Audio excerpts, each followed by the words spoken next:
So I'll just say a few words about immediate next steps, meaning the next few days, not the next few decades. And I will have a couple of quick comments from our UK partners, and then Jonathan will close the meeting.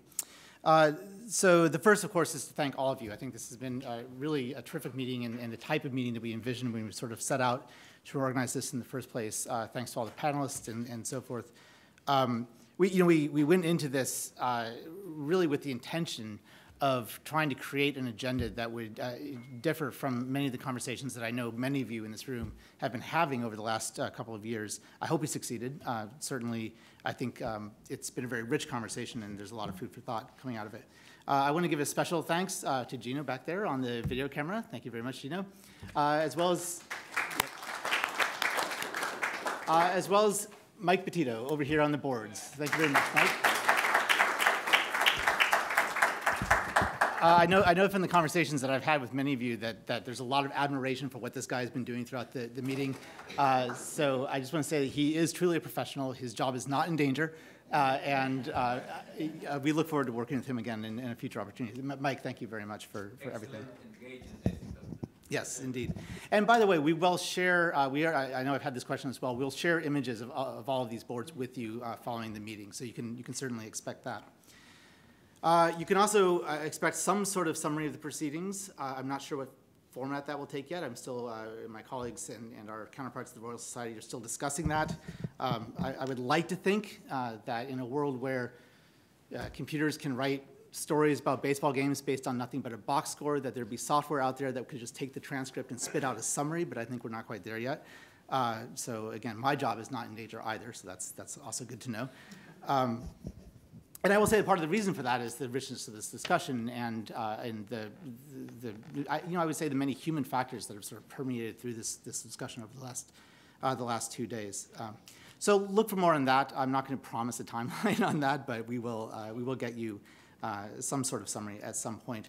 Also, I've mentioned the presentations and the slides, so we will endeavor to get those posted as quickly as we can, provided, as I mentioned at the beginning of the meeting, that we have your permission to do so. So again, if you've not made a decision for or against allowing us to post your presentations and make it available to the participants, please let us know.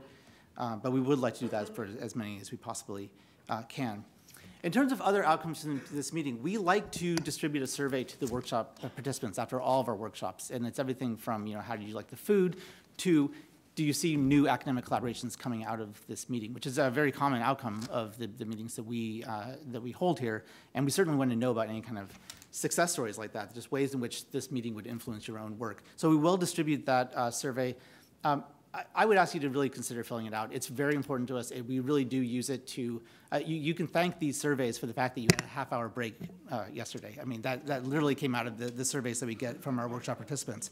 So we value any suggestions you have for improving future workshops. And again, any indications that you could give us about how this has helped your own work. So I think I will just end on that comment and invite, I think, Renee up to the podium to give further reflections. Thank you. Thanks, John. So just very quickly, 2 words from me as the representative of the UK Science and Innovation Network. We've been delighted to be a catalyst and a convener in bringing you all here today. Specifically for me as a kind of geneticist, as most of you know, my training's in genetics, but I have a kind of public sector soul, so I've ended up in government. It's been fascinating for me to be a fly on the wall here in these discussions and to hear the way that you've discussed the role of government in the way that we think about AI. Everything from, how does regulation define how technology develops in terms of, our first conversation with Alondra about whether a chicken is an agricultural product or whether it's a manufactured product and how that influences the way technology evolves, all the way down to Anita's rather depressing, sad little fourth curve on how public policy is slow to adapt. So I've taken all of that on board. I just wanted to say, if I could give kind of 2 messages in summation from us. One is, in looking to the future, We've discussed all these things that we don't know, and I'm going to tell you one thing that I do know, and that is that we will rely on you. And so from the UK government perspective, this is a genuinely interdisciplinary conversation. Government, academia, industry, and philanthropy are all inextricably interwoven in this conversation, and me and my colleagues will come back to you. So thank you in advance for being so generous with your time and your expertise in consulting with us as we do things like establish our Centre for Ethics and Innovation, and as we work on the UK's AI sector deal, which you'll see coming out as part of the industrial strategy, as we work on our centres of excellence, we will come back to you, both UK and US colleagues, and that's really important to us. So that is a certainty in the future that you can look forward to. And the second thing that I would like you to take away from this is that you can rely on us. So UK colleagues, what that means for you is that we as the Science and Innovation Network, someone said this to me a little earlier, how does an Australian end up working for the UK in the US? And my answer to that, speaking of the future of work and you know, jobs that give us value, I love my job because from the 1990s, the UK, in addition to sending its ambassadors overseas with an economic attaché and a cultural attaché and a political attaché, the UK has been sending them overseas with a science attaché.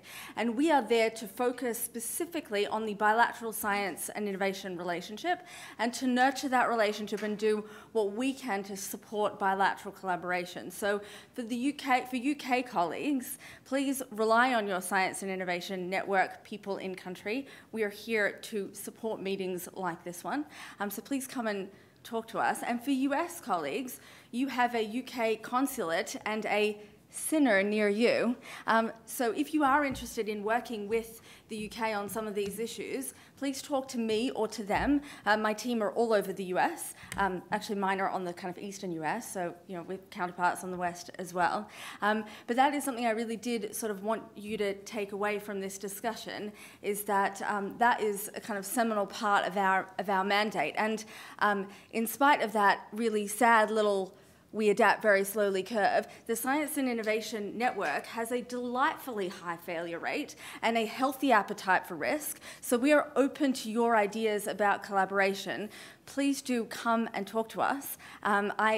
John, completely consent to my contact information being given out widely to this group. So those are the two things that I did want you to take away, that we will rely on you, and equally, please do rely on us. So thank you very much for your expertise over the past 2 days. It has been fascinating. And that's it for me. So thank you.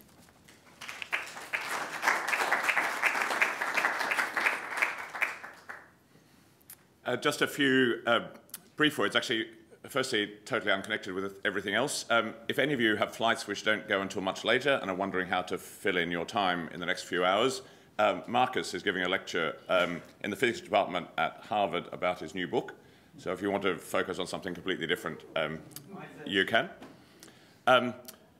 Next, disclaimers. I was just thinking, listening to Renit, I'm also Australian and also these days a geneticist, so you've got to put up with two of us in a row. But I just want to say a bunch of thank yous.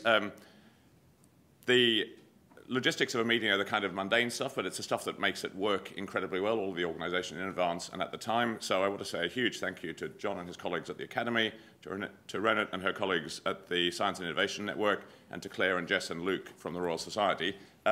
They've done an extraordinary amount of work. The fact that things have gone off so seamlessly is a testament to that. And actually the vibrancy and the energy of the discussions, I think, is also a testament to those aspects of the organisation. So can we all just give them a big thank you?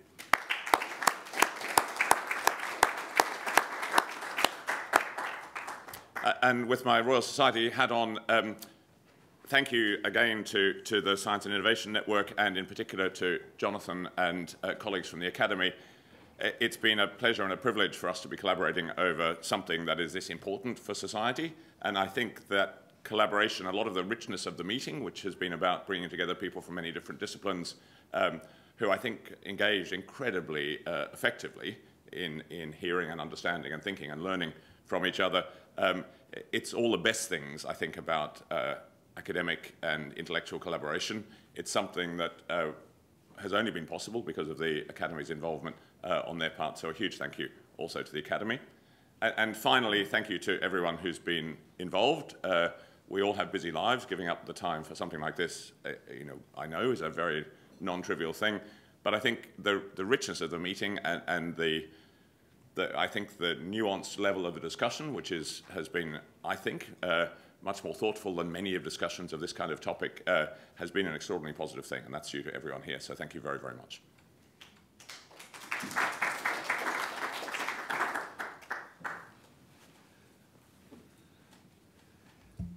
Well, I began with a historical note on the relations between the American Academy and the Royal Society, and I want to conclude with this vignette. In March of 1894, the Royal Society sent a circular to a number of learned societies around the world to seek a new international collaboration in the creation of a catalog of scientific papers. Fellows of the Royal Society acknowledged that their previous efforts to compile such a catalog had been, and I quote, confessedly incomplete. It's clear, they said, that the progress of science would be greatly helped by, indeed almost demands, the compilation of a catalog which should aim at completeness. It is needless to say that the preparation and publication of such a complete catalog is far beyond the power and means of any single society. Well, when the fellows of the American Academy received this circular, they established a committee which offered a response.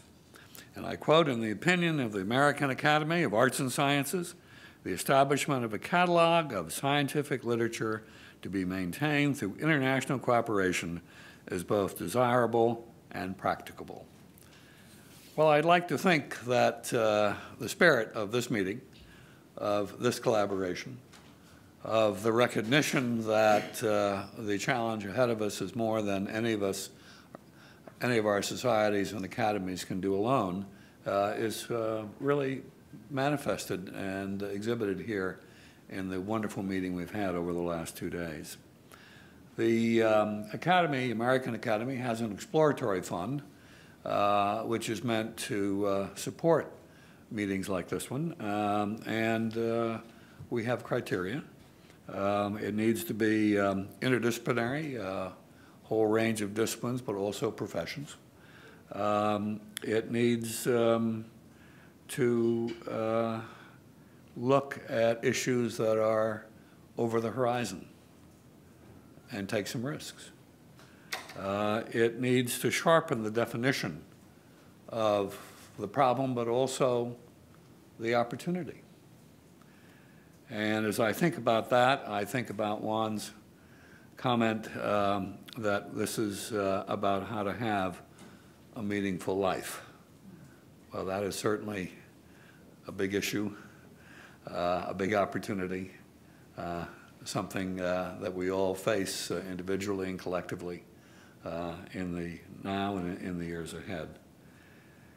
And finally, as John Randall mentioned, these meetings are meant to make connections that help us focus on what research questions lie ahead, what further discussions we need to have, and how do we take those discussions and begin to formulate some practical policy solutions. And indeed, we began that process in our very last session.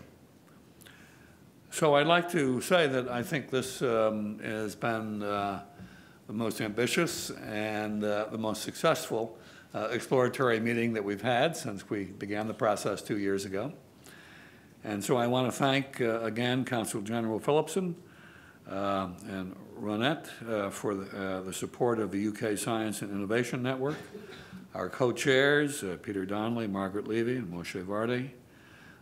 The staff at the Royal Society and the American Academy have worked seamlessly together.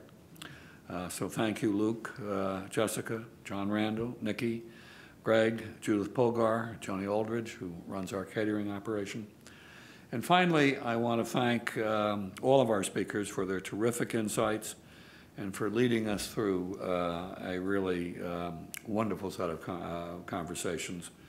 And to really everybody, all of us here, who added thoughtful questions and profound insights and really deepened our understanding of the issue, but I think also fired our determination to stay the course and to stay with the issue. And that is our next step, to think about follow-on activities that we might undertake together, both as institutions, but also as individual collaborations, which we hope have been stimulated here.